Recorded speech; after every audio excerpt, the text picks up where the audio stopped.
Ja sa vás pýtam, čo je šovinizmus? Či je šovinizmus to, že jeden národ žiada, aby sa jeho meno uznalo, alebo to, že mu ten druhý národ bráni? Víte, ja myslím, že ten problém není v tom, tento problém není v tomto. Ten šovinizmus sa prejavuje inak. Oni majú rovnakú pesničku. Šovinizmus je to, jestli niekto prohlašuje, že Veľká Morava byl veľký slovenský štát. Maďari veľmi ľúbia svoju reč, hej. Rómovia svoju reč, my musíme obdivovať, ale my keď sa trošku postavíme Slováci za svoje niečo, my tu reč, aby sme sa doma cítili ako doma na Slovensku, tak nás odsudzujú a v mnohých prípadoch aj naši ľudia. Naši ľudia, šovinisti, ľudáci a čo ja viem čo. A odnech živa s nami vždy manipuloval niekto cudzí. Vždy sa príde na to, že to bolo zlé, no ale bohužiaľ je to tak, no. Áno, treba si to vybojovať. Teraz je príhodný, že 71 rokov je dlhá doba, aby sme to mohli zabudnúť. A rovnoprávnosť nedosiahli. Ani to, že sa voláme s veľkým S, aj to nám popierajú. Však. Takže to je už základné, hej. A potom, že vraj demokracia. Kolega, počúvajte, toto nám povedzte, to nám Masaryk povedzte Slovákom. To nám tu povedzte. Nie kolónia. Ja som žil v Mojoteckom víre.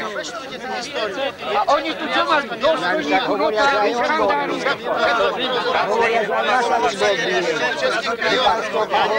Ne, ja som nechtěl provokovat. Ja jenom hovorím, že nevzniklo v Čechách. Určite už proste Ja říkám, že je to Koľko je poslancov v Českom parlamente Slovákov? Povedzte mi koľko, ani jeden. Ale koľko je poslancov v Slovenskom parlamente? Koľko? Veľa. Víte, podobné argumenty môžete zajít druhá strana. Ja nechcem zastupovat Ja chcem jenom říct, že ne všechno zlo vzniklo. Provokátérku sme mali včera a viete, akú krásnu provokátérku, to je patologický prípad. No vidíš.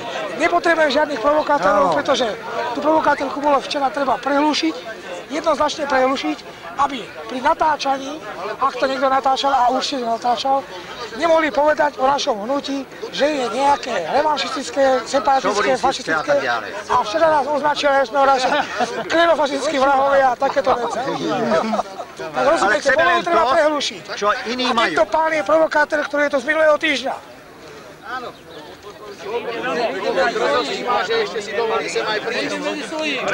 Naši Slováci tam to nepresadia, kto to? My to odtiaľto nepresadíme. VPN to je také, že ahoj Praha. Kto to presadí odtiaľto? My tu darmo vykrikujeme. Oni to ani nezoberú do úvahy. Tam v Prahe treba. Slovenský je národ český a my sme národ Sláva. Že čo môžeš a čo nemáš? Nie, že československý, to je vyložený čechoslovakizmus, nie československý národ. Nie. Nevadí, viete čo, aj tak to prežije, prekonáme to. Musíme to prekonať. Samozrejme, že chceme žiť ako národ, tak to musíme prekonať. Lebo inak zanikneme. Zanikneme im pomohli a dostali tam, kde sú. Ja to pevne verím. Nikto nedovolí Ak chceme, aby slovenský národ nezanikol, tak teraz musíme rýchlene jednať. A všetci za jeden povrat. 500 miliónov Slovákov pracuje v Čechách. Ale ich rodiny žijú väčšinou na Slovensku. Slovenský národ odjakžiaľ Zdravotníctvo, kultúra, masovanie, všetko do slovenského rozpočtu. A druhej strane... To treba niečo trpezlivosť. Všetkým trpezlivosť a veľkorysosť. Treba ich presvedčiť o tom. Nech čítajú, nech váš... Nepresvedčíte. Tak v poriadku, vy sa pripoja k tomu. Nepresvedčíte. Násilie robiť. Kto chce, nech ide. Kto chce, nech ide s nami. Nepresvedčíte, ale... Ja si dovolím tvrdiť, že väčšina Slovákov je za samostatný štát. Lenže potom hovoríte násilie. Lepenka už v súčasnosti sa dopúšťa násilia.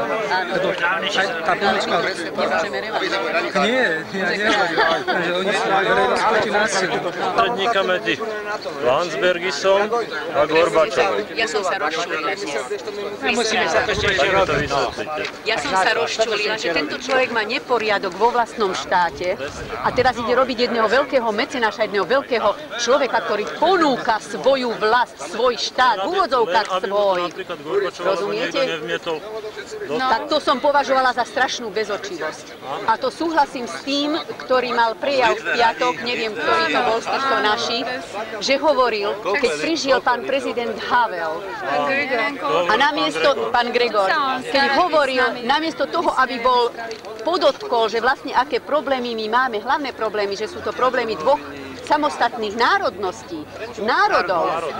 On to zvrtol na tú frašku s tým kulichom, čo mal, ako mal... Áno, měl mít neboli neměl mít na hlavě. No, to bola fraška, nie? To bolo drzé. A potom, že v Praze je to kapánek jinak, tam je to revolučnější a tu jak by zavýval vítr z tých Tater, takový mírny a proto se tu lepší cíti, že jo? Ja sa cítim urazená do špičku kosti. A prečo napríklad ešte pán prezident nezaujal stanovisko v tejto situácii, čo tu vzniká? Prečo verejne nevypísal? Prečo sa jej bojí? Bojí sa jej, lebo on je... Nedelu rozprával predsa na Československu. On bol prvý, ktorý zradil túto vec. On bol prvý, ktorý zradil. Keď sa vrátil po Londýne a po Paríži, mohol chodiť s Kýlou a keď prišiel, aby mal riešiť osobne tento problém, tak utiekol do nemocnice. No nie, Kýla není urgentný stav na operáciu. On išiel na tú operáciu, treba byť spravodlivý. Išiel na tú operáciu a medzi tým federalizovanie zasedal. Čiže on bol tam. No veď, ale nemal byť tam. Nemal byť tam. No ale mal si opásať kýlny pás, pridržať si a mal tam ísť, viete? No, není tam. Ktorý dovoluje súkromné podnikanie a teraz sú bez zamestnania tí ľudia. Sme potom s riaditeľom volali, televízia ten nám oznámil, že oni tam... Prebudili ste kým vlastne? No však prebudili, ale okamžite zorganizovali, aby to nešlo ďalej do Slovenska. Báli sa požiaru skrátka. O slovenský štát. To je sam... Prosím? No hej, viete, ja mám na to takýto názor. Totiž nejaký čas budeme šovinisti, revanšisti slovenskí. Ale potom neskôr, keď budeme vytrvalí, potom budeme vlastenci, tak ako aj Česi. Teraz viete, Čech, keď povie, som hrdý, že som Čech.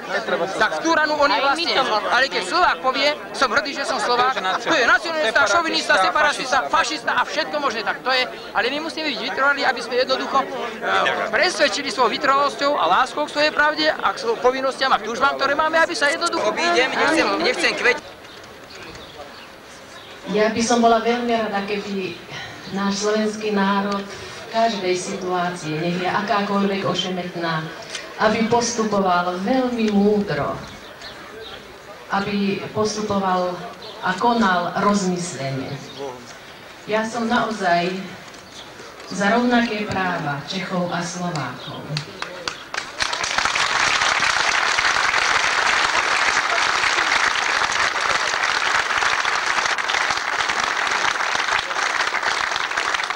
Spravodlivé, rovnaké a ľudské.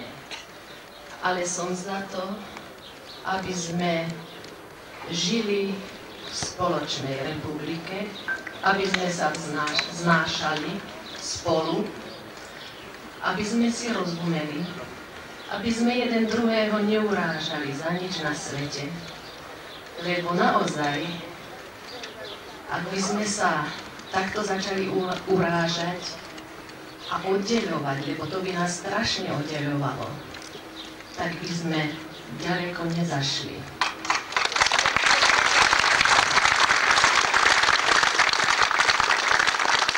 V súčasnom období treba využívať medzi nami všetky tie kontakty, ktoré nás zbližujú a nie, ktoré nás rozdeľujú. A ľudová pieseň bola odjak živa takýmto mostíkom. Takže ja som rada, že dnes môžem prispieť k tomuto porozumeniu. No a zaspievam pieseň z mojej rodnej Oravy. Oj, poludnie, poludnie, vedie ono práve,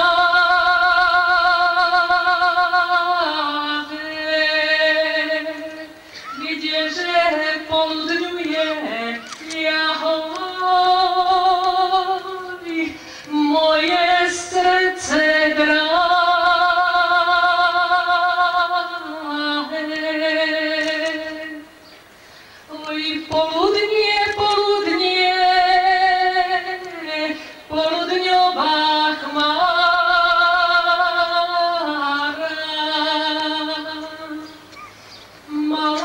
som jeho jahoj, už ma zanecháva.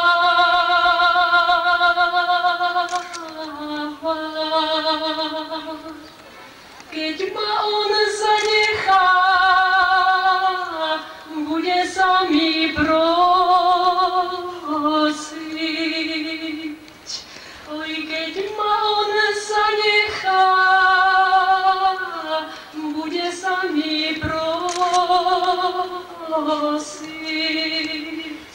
K tomu na poludnie jahoj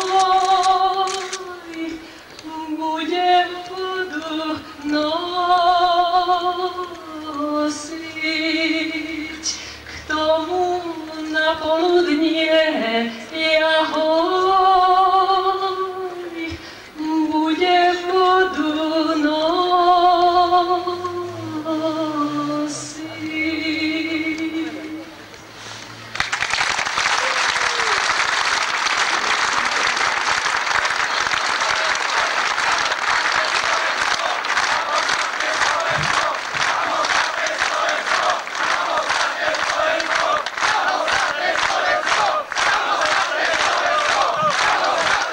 Ďakujeme. Áno, treba si to vybojovať. Teraz je príhodný, že 71 rokov je dlhá doba, aby sme to mohli zabudnúť. A rovnoprávnosť sme nedosiahli. Ani to, že sa voláme z veľkým S, aj to nám popierajú. Však. Takže to je už základné, hej. A potom, že vraj demokracia.